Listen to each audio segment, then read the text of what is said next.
Olá, graça e a paz da parte de Deus, nosso Pai, e da parte de nosso Senhor Jesus Cristo, seja com você. Hoje eu quero meditar na palavra que está aqui no livro de Gênesis, capítulo 5, a partir do versículo 21. É a genealogia de Sete, né? Que são os descendentes de Adão e Eva. Mas ele diz assim, ó, a partir do versículo 21. E viveu Enoque 65 anos e gerou a Metusalém.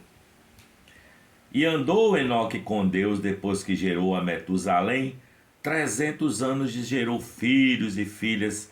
E foram todos os dias de Enoque 365 anos. E andou Enoque com Deus e não se viu mais, porquanto Deus para si o tomou. Versículo 24. E andou Enoque com Deus e não se viu mais,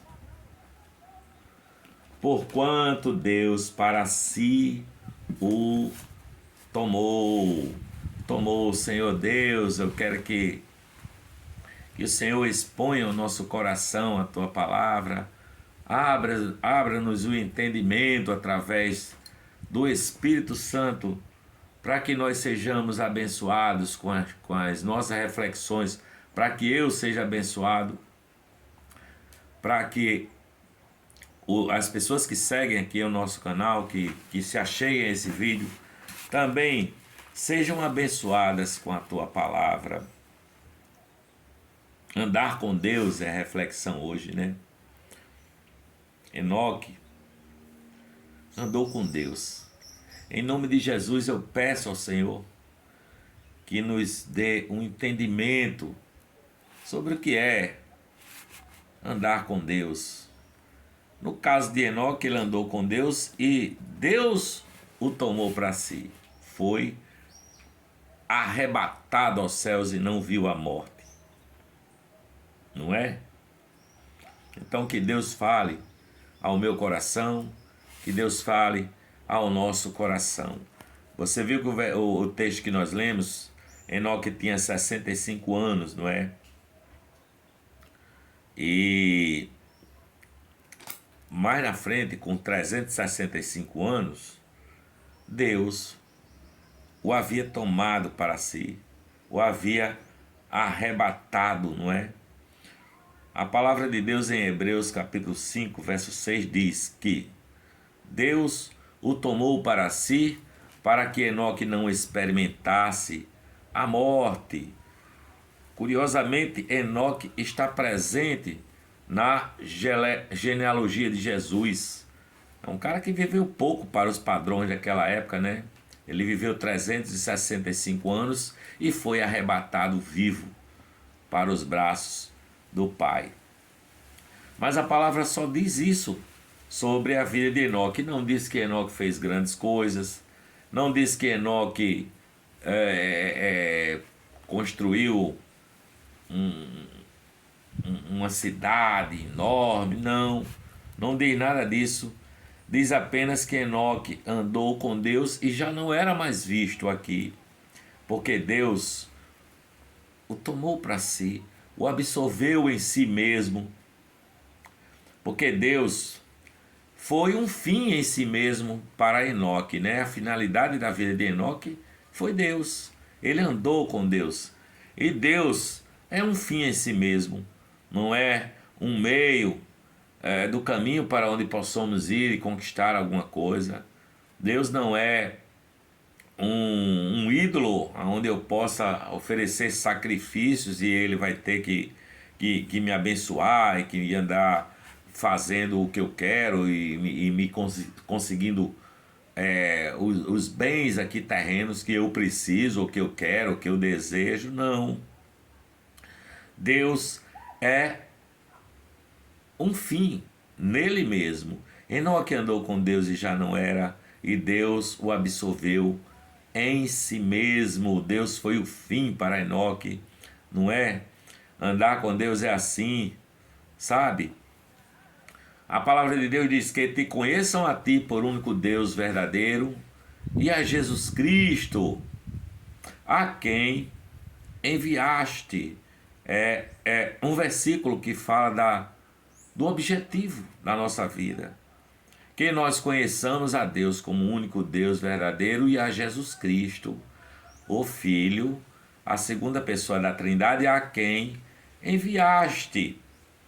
Então, que nós nos alegremos em Deus, sabe? Enoque andou com Deus. Ele poderia ter usado aquele versículo que diz de um salmo que diz assim: não tenho nenhum bem além de ti.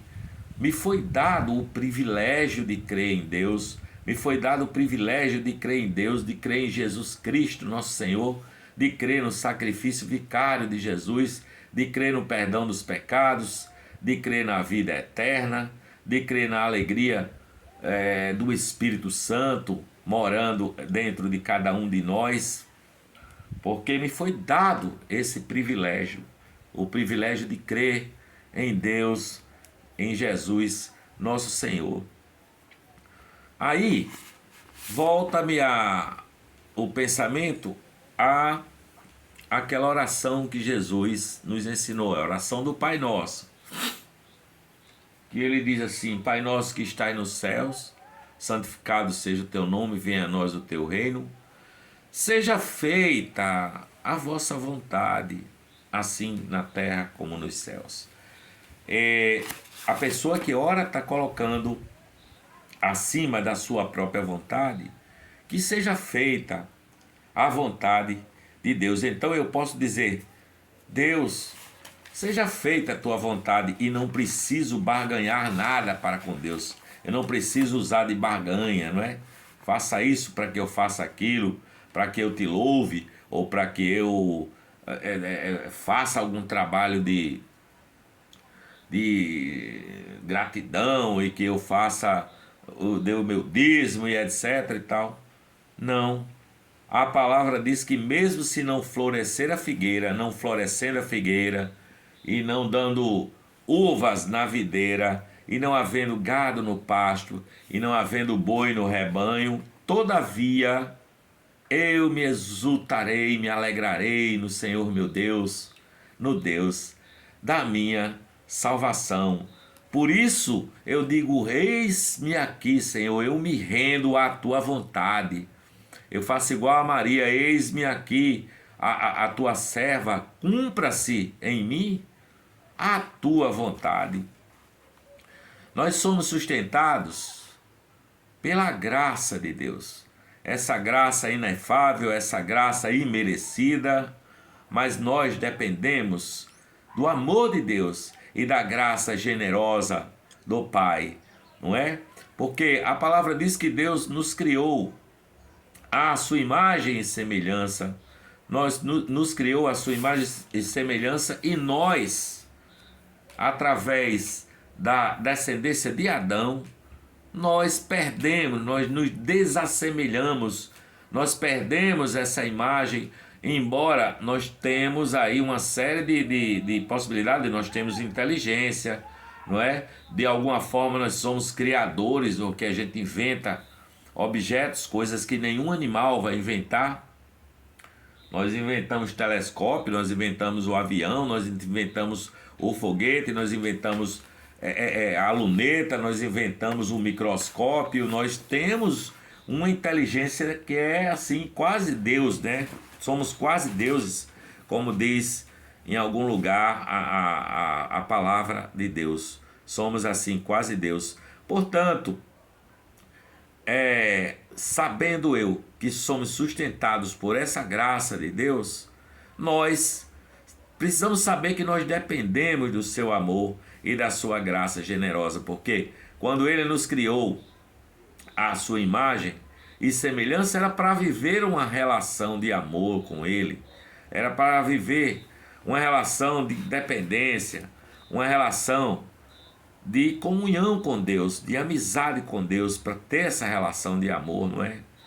Por isso que a palavra de Deus diz assim: olha, não andeis ansiosos por coisa alguma, Antes as vossas petições sejam em tudo, conhecidas diante de Deus, e andeis agradecidos, tendo um coração grato, sabe? Portanto, o que a palavra está dizendo é: não andeis ansiosos, antes as vossas petições sejam em tudo conhecidas diante de Deus em oração. Ele está dizendo que é para você dizer a Deus tudo que está no seu coração, não é? Em oração, você diz, derrama sobre Deus todas as coisas que estão no seu coração. Quando Jesus estava lá, naquela agonia daquele jardim do Getsemane, suando sangue, que ele chega a orar ao Pai dizendo assim: olha, Pai, passa de mim, se possível for, passa de mim esse cálice, não me deixa beber desse cálice, para logo em seguida ele dizer: todavia, seja feita a tua vontade e não a minha vontade, Senhor. Por isso que você deve derramar o seu coração diante de Deus. Você deve falar tudo que tem no seu coração, todas as suas vontades, todos os seus desejos, todas as suas angústias, todas as suas dores, todos os seus desenganos, todas as suas súplicas. Você pode até fazer como Jesus: Pai, tira de mim este cálice amargo que eu tenho que beber. Então você começa a falar também, derramar sobre ele os seus pecados, as suas frustrações, os seus medos, as suas dores. Você depende do amor de Deus, você depende de Deus. Você pode colocar tudo diante dele, porque ele é o Senhor da nossa vida. Se ele der um sopro, a nossa vida se esvai. E há um monte de gente que acha que a vida está no controle da sua própria mão, da sua própria vontade. Não, nós dependemos de Deus. Portanto, nas suas orações você seja honesto para com Deus. Seja íntegro para com Deus. Faça como Enoque. Ande com Deus. Enoque andou com Deus. Aqui em Gênesis, no capítulo 17 de Gênesis, fala que Abraão, Deus falando: Abraão, anda na minha presença e ser inteiro na minha presença. Anda na minha presença e ser inteiro.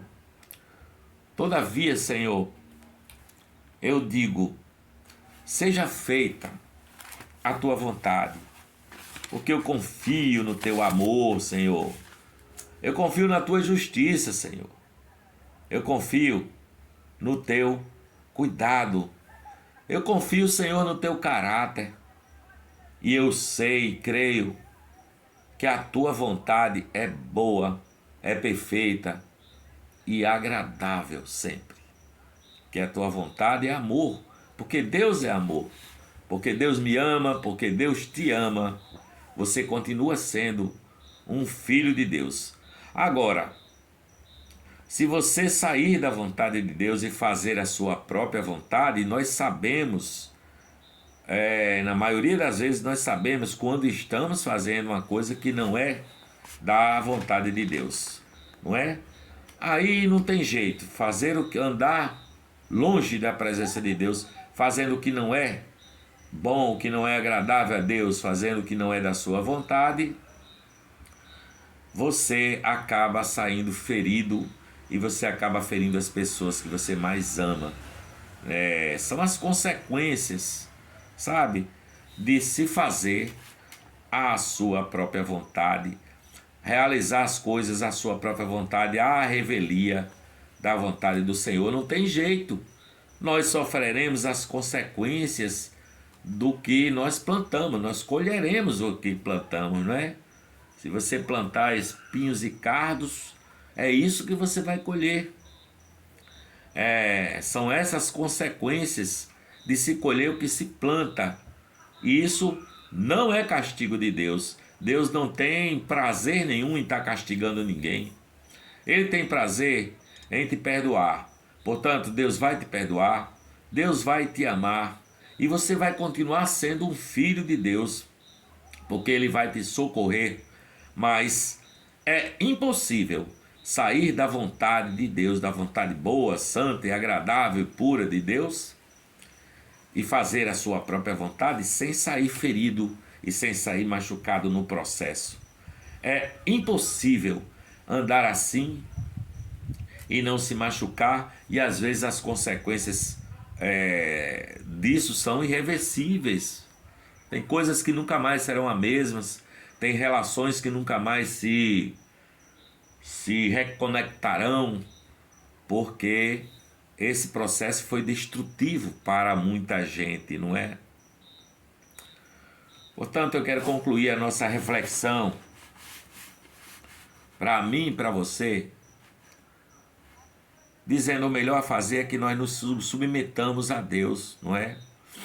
Que nós nos derramemos diante de Deus em oração, contemos a Deus das nossas dores, dos nossos desejos, das nossas frustrações, das nossas angústias, nos derramemos diante dele, derramemos o nosso coração e em seguida nos submetamos à sua vontade. Seja feita, Senhor, a tua vontade e não a minha. Porque assim você passa a andar com Deus como fez Enoque, que andou com Deus. Você passa a derramar o seu coração perante a presença de Deus. Você vai derramando o seu coração em oração, você vai submetendo-se à sua vontade e a cada dia você vai andando passo a passo com Deus, o Criador, o Senhor de todas as coisas, o Deus que é amor. Portanto, derrame o seu coração diante dele em oração, não é? Mas também lembre-se de dizer: todavia, seja feita a tua vontade, Senhor, e não a minha. Eu quero viver assim, orar assim, dizendo: Senhor, toma o meu coração nas tuas mãos, Senhor. A minha vida, que é tua, eu te dou, eu dou as minhas vontades, eu te entrego meus desejos, eu te entrego, Senhor, todos os meus sonhos, eu te entrego todas as coisas em tuas mãos, porque tudo que eu tenho é teu, o fôlego de vida é teu. Mas eu te peço, Senhor, faça-se a tua vontade em minha vida e livra-me e livra-nos de todo mal. Amém. Sabe por quê? Porque teu, Senhor, é o reino, o poder e a glória para todos sempre. Amém. Enoque andou com Deus e não se viu mais Enoque aqui na terra, porque Deus o arrebatou ou o trasladou. E Enoque não viu a morte, mas passou a viver na pátria celestial com o Pai, passou a viver na eternidade, onde não há tempo, onde não há morte, onde não há dores, onde não há tristeza nem dor, nem gemido. Mas para isso Enoque andou com Deus, teve um coração grato, derramou-se diante de Deus com essa certeza de que é preciso pedir: Senhor, seja feita a tua vontade e não a minha. Tá certo?